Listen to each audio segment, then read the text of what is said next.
పారిశ్రామికవేత్తలందరూ కూడా ఆంధ్రప్రదేశ్ వైపు చూస్తున్నారు. పెట్టుబడులన్నీ కూడా ఆంధ్రప్రదేశ్ రాష్ట్రంలో పెట్టుబడులు పెట్టేందుకు ఒక ప్రవాహంలాగా వస్తున్నాయి. దీని అంతటికీ కారణం ఒక నాయకత్వం మీద ఉన్నటువంటి నమ్మకం, విశ్వాసం. గత 5 ఏళ్లలో విధ్వంసాలను చూసాం, వేధింపులను చూశారు, రాష్ట్రం నుంచి పరిశ్రమలు పారిపోయాయి.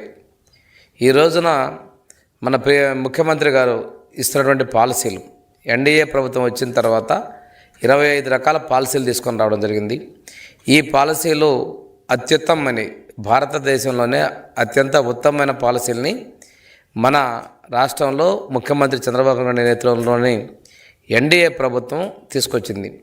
వీళ్ళలో తీసుకున్నట్టయితే మనం తక్కువ ధరలకు భూములను కేటాయించటం, అదేవిధంగా విద్యుత్ రాయితీలు ఇవ్వటం, అదే మనము స్పీడ్ ఆఫ్ డూయింగ్ బిజినెస్ ద్వారా త్వరితగతిన అనుమతులు ఇవ్వటం, వీటన్నిటి ద్వారా కూడా ఉన్న ప్రభుత్వాలు వస్తున్నాయి.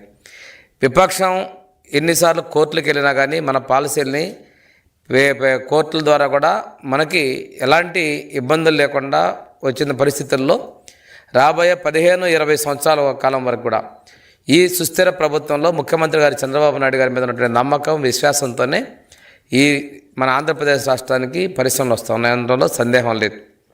ఈరోజు ముఖ్యమంత్రి చంద్రబాబు నాయుడు గారి విజన్, అదేవిధంగా లోకేష్ బాబు గారి యొక్క పట్టుదల రెండూ కలగలిపి దేశ విదేశాల్లో ఉన్నటువంటి పరిశ్రమలను ఆకర్షించడం, మిత్రపక్షంలో ఉన్నటువంటి బీజేపీ, జనసేనల సహకారంతో కూడా ఒక విశ్వాసం ఏంటంటే ఈ సుస్థిరమైనటువంటి ప్రభుత్వం పారిశ్రామికాన్ని ప్రోత్సహిస్తుందనేటువంటి నమ్మకంతో వస్తూ ఉన్నాయి.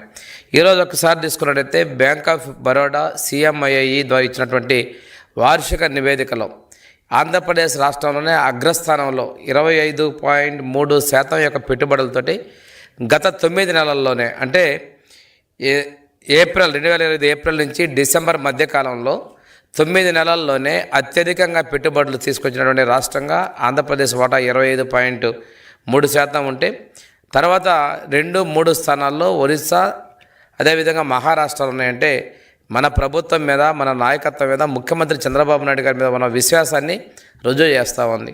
ఇక్కడ ఇంకో విషయం ఏంటంటే మనం ఒకసారి గమనించుకోవాల్సింది, మన కలెక్టర్స్ కాన్ఫరెన్స్ జరిగినప్పుడే ఆ రోజు కూడా ఒకటి business reformer of the year అనేటువంటి దానికి మన గౌరవ ముఖ్యమంత్రి గారు శ్రీ నారా చంద్రబాబు నాయుడు గారు ఎంపిక అయ్యారు. అంటే జాతీయ స్థాయి మీడియా కూడా అబ్జర్వ్ చేస్తుంది. అంటే ఈ ఎంపిక అయినటువంటి కొద్ది మందిలో మన ఆంధ్రప్రదేశ్ నుంచి ముఖ్యమంత్రి గారికి ఆ గౌరవం దక్కిందంటే ఈ కష్టకాలంలో ఆర్థిక ఇబ్బందులు ఉన్నటువంటి ఈ ప్రభుత్వ సాధన నడిపించడంలో వారు తీసుకున్నటువంటి చొరవ, వారు తీసుకున్నటువంటి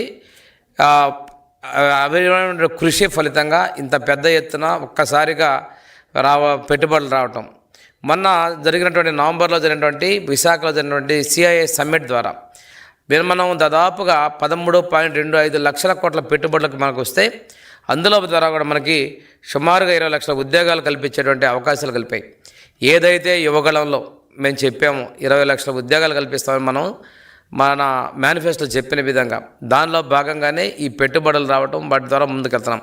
రావడానికి చాలా వచ్చాయి కానీ మనకి నమ్మకం ఉండి పెట్టుబడితోటి ఇండస్ట్రీస్ పెడతా ఉన్నటువంటి విశ్వసనీయత, అన్ని విధాల సమర్థమైనటువంటి కంపెనీలకు మాత్రం మనం MOUలు చేసుకోవడం జరిగిందనే విషయాన్ని మేము తెలియజేస్తున్నాం.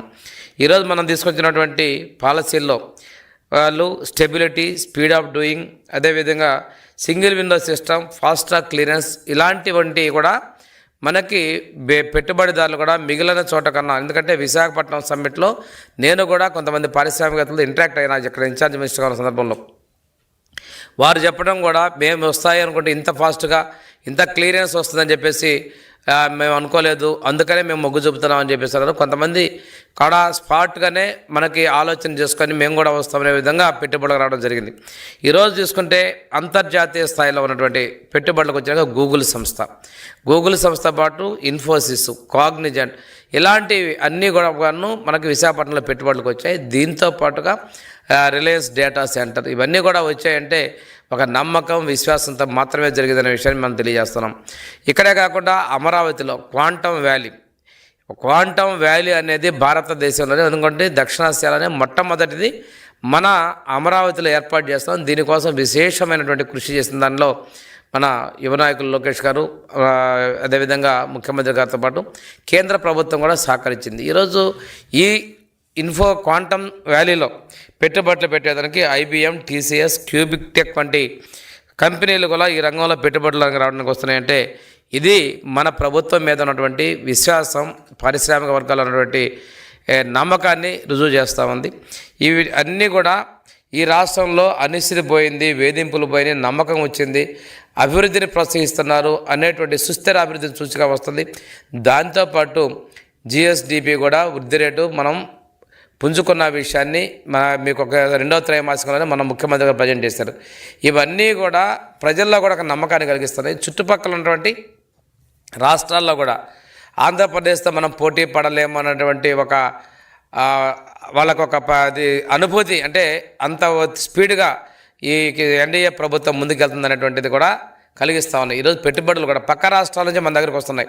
గత ప్రభుత్వాలు ఎవరంటే ఇక్కడ మన రాష్ట్రంలో ఉన్న పారిశ్రామికవేత్తలు ఇక్కడ పెట్టుబడులు పెట్టకుండా పక్క దేశాలకు వెళ్ళిన ఉదాహరణ అమర్ రాజాతో పాటు గతంలో మీ వేధింపులు వెళ్ళిపోయినటువంటి సంస్థలు కూడా తిరిగి ఇక్కడ పెట్టుబడులు వస్తూ ఉన్నాయి.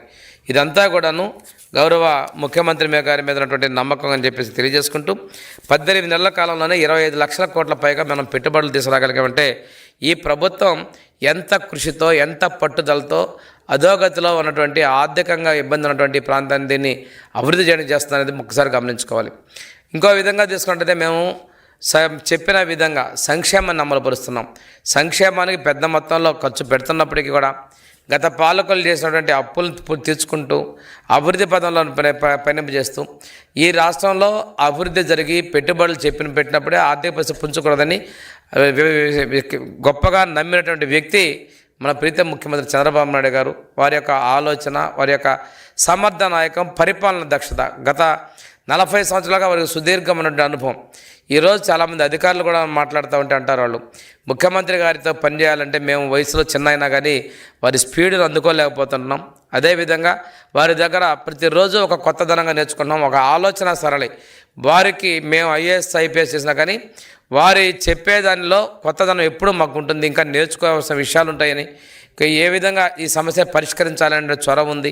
వారి యొక్క ప్రోత్సాహంతో మేము కూడా ఉత్సాహంగా పనిచేస్తామని చెప్తున్నారు.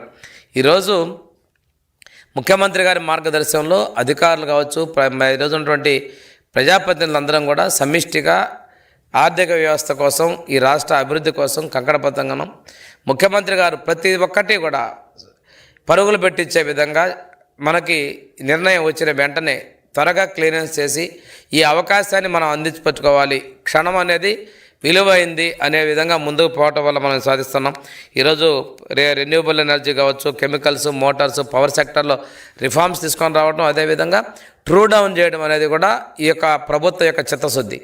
ఇవన్నీ కూడా పరిశ్రమలకు రాయితీలు ఇస్తున్నటువంటి ఉత్తమ విధానాల ద్వారా ఇవి సాధ్యపడిందని చెప్పి తెలియజేసుకుంటూ ఈ విధంగా కృషి చేసిన తర్వాత మనకి కొన్ని సంస్థలు ఇప్పుడు ఆల్రెడీ నేను మెన్షన్ చేసినట్టు గూగుల్ కావచ్చు, క్లౌడ్ కావచ్చు, ఆర్సిఆర్ మెటాల్ కావచ్చు, బీపీసీఎల్ పెట్టుబడులు కావచ్చు, ఎన్టీపీసీ గ్రీన్ ఎనర్జీ పెట్టుబడి కావచ్చు, రిలయన్స్ బయోగ్యాస్ కావచ్చు, రిలయన్స్ డేటా సెంటర్ కావచ్చు, సెయిల్ కావచ్చు, అదేవిధంగా టీసీజెంట్, కాగ్నిజెంట్, రెన్యూ విక్రమ్ అనేటువంటి సంస్థలు, వీటన్నిటి పెట్టుబడులు మనకి అత్యధికంగా మన వైపు రావటం. నేను రేపు మళ్ళీ దావోస్కు ముఖ్యమంత్రి గారు వెళ్ళిపోతా ఉన్నారు.